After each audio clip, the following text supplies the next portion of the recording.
Hello, I am Veronica Avalos. I am really interested in digital media. I honestly like this class because it's fun. I think my favorite part of this class is creating stuff. I hope to be informed on how to make things move and get to see a new perspective on technology. We used the pen tool to draw people on the ship.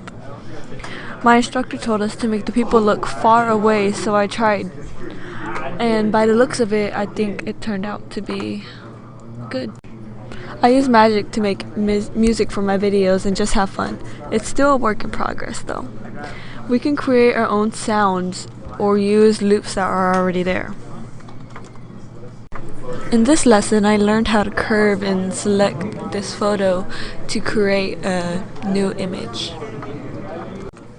This lesson was really easy. All we basically did was learn how to use the text tool. This lesson was easy. We learned how to use paintbrushes and also masks. This lesson was easy. We learned how to use paintbrushes and also masks. In this lesson, we did our own interests. We learned how to use Photoshop and a picture of myself along with other photos from the internet. We used them to show what we were interested in. I learned how to select an image and put them onto another photo. I used Photoshop in many layers to create this movie poster.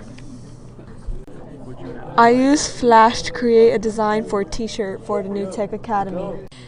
In this lesson, I used many tools like the Camera Raw tool to balance the photo, the patch tool to cover up the background, and the basic slider tool to correct the color.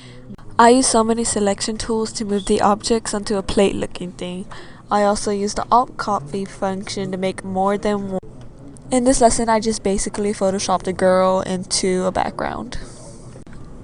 In this lesson, I used multiple tasks like Flash and Premiere to edit this video, and then I posted it on YouTube. In this lesson, we learned how to use stroke, and we also learned how to put a shadow on the pictures. In this lesson, I used Bridge to open up all these photos into a color thing that then I changed the tint and everything else. In this lesson, we learned how to curve the photo. We also used color range and skin tones to make her face look a little more smoother. In this photo, we learned how to use Red Eye tool and how to fix the lighting in the background to make it look more professional.